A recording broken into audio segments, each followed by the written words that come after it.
Yeah, I'm doing like 100 things behind the screen here. Okay. All right, cool. We're back. So Instagram and my connection crapped out on me. So we're back. Okay. All right. So we're talking about how to lose belly fat in 2022, right? And I was asking you guys these questions, trying to get you engaged. Are you having a tough time staying on track? Do you find yourself giving into cravings over and over again? Do you feel sluggish majority of the time? Okay. Do you feel bloated? The answer is probably yes if you're not making the right decisions. Most people do, right? I've been there. I've worked with a ton of clients who've been there. And these are some of the things that has helped us and myself. So I'm going to give you guys 3 tips today to take home and implement into your life. Okay. So listen up, take some notes if you're feeling pretty crazy, and then we're going to get this rolling. Okay. And I know I keep like trying to put this off. I apologize, just having tough time with the connections. So 3 tips. Number 1, making substitutions, right? If you're craving a certain food, there's usually always a way to make a substitution. Always. No matter really what it is, there's always an alternative to make it more of a, friendly solution. Okay. And you could say macro solution, right? I'm not sure if you guys know what macros are. Macros are just the breakdown of, calories, protein, carbs, and fats, that sort of thing. So if you're craving, let's say, like pizza, right? You could do some form of like a is that how you say cauliflower? I don't know why I have a tough time pronouncing that. Cauliflower. No, but I mean, like if you wanted some form of pizza, right? There's different ways to make it, right? So instead of caving all the time, making the conscious decision, right, to make some better choices for your body, right? Choosing a healthy option. Give you guys a couple examples. So instead of sour cream, right, maybe you're doing Greek yogurt, right? Maybe instead of the sugar loaded maple syrup, you're going to do the sugar-free syrup, right? Different ways to go about it. There's always a way to make it work. Black coffee instead of that loaded Frappuccino at Starbucks. You see where I'm going with this? It's really always a choice. It's always a choice. And they add up pretty quick. They add up pretty fast. There's no such thing as 100%. No such thing. Here goes the connection again. Man, it's fucking crazy. What are you going to do? It's all choices. They add up fast, right? There's no such thing as 100%, but effort is half the battle. It's literally just putting in effort. That's it. That's what it is. Effort. Small steps daily. Okay. Number 2, just going to keep this rolling because I'm having connection issues. Number 2, taking a break when you need to. Sal, how does this apply to losing belly fat? Because it's not a quick fix. This is not something that you do for 30 days and that's it. You throw in the towel, you're done. This is something you're going to have to incorporate into your life forever. It's a lifestyle. It's a certain way of living. And that's what I'm really trying to get across here with my page and my message, because I think as a society, we're always looking for the quick fix. We're always looking for that instant gratification, especially now with the social media age, right? We're always looking for that. And that's kind of what we're programmed to look for, P90X, these fad diets, these detox teas, and all the shit. But no one's talking about how to actually do the work. No one's talking about what it actually takes and the mindset and the mentality and the perspective that you need to succeed and sustain it, right? And that's what I'm trying to say to you. So listening to your body is the key to sustainability.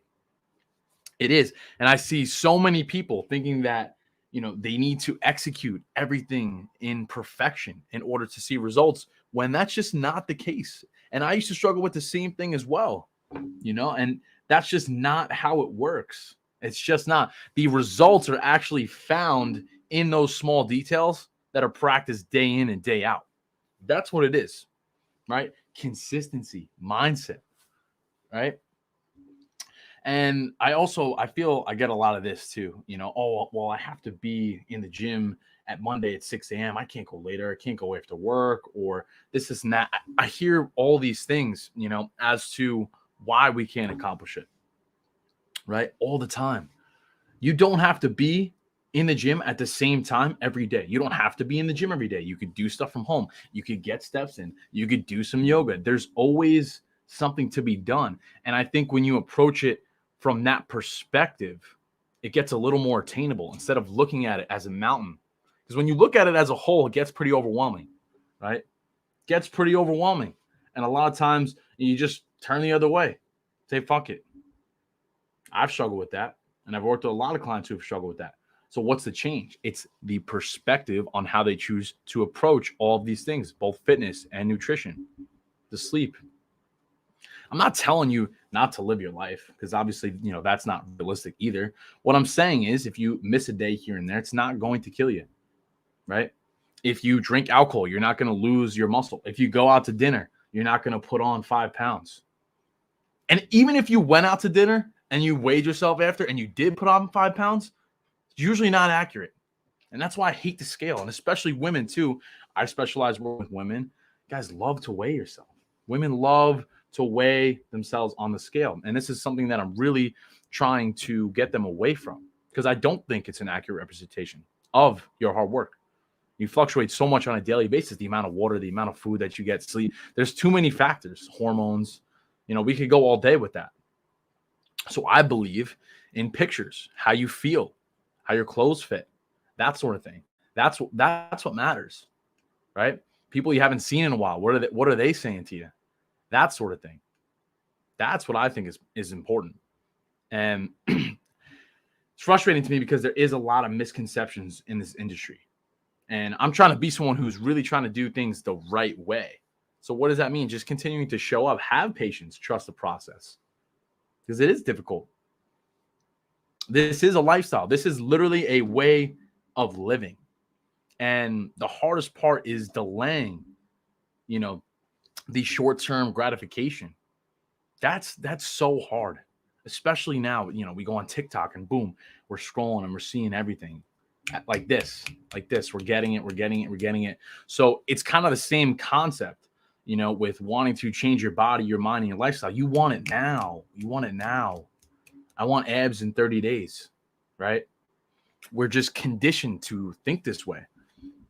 Meanwhile, it actually takes months, if not years, to see drastic change.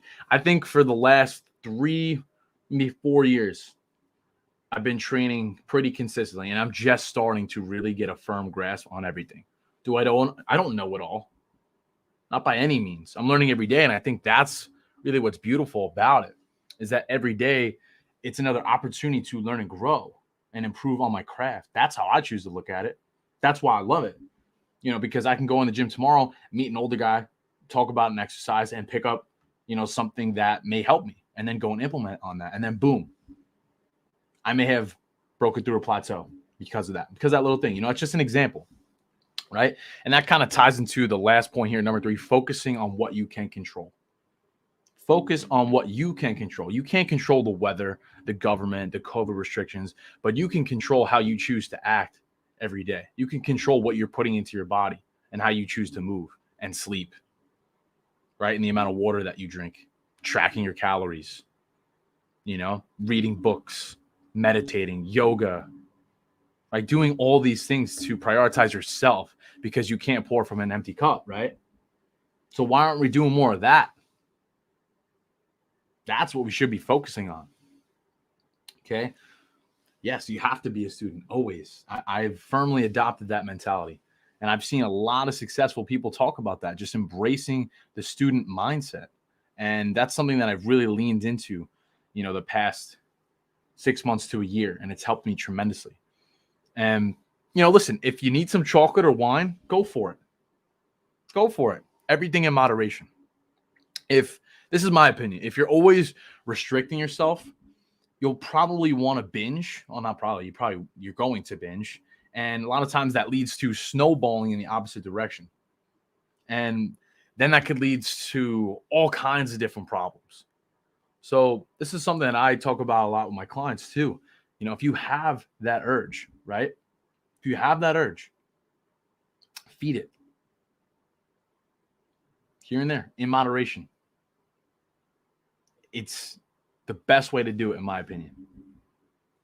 So make sure it's calculated if possible. And that's a whole nother thing that I can get into, but that's really that. I just wanted to share a couple tips here that has really helped me. And that's that. We're going to leave it at that. We're going to end the podcast here. My connection is just really all over the place today. So hope you guys got some value. If you did, drop it in the comments. Drop some fire emojis if you got some value from today's stream. Like I said, if you wanted to go check out some of these episodes, the link is in my bio. Have about 50 episodes in the bank right now. And that's that. So I'm going to sign off. I have another meeting to hop on here in just a minute. Thank you guys for tuning in. I appreciate you, and I'll talk to you soon. Peace.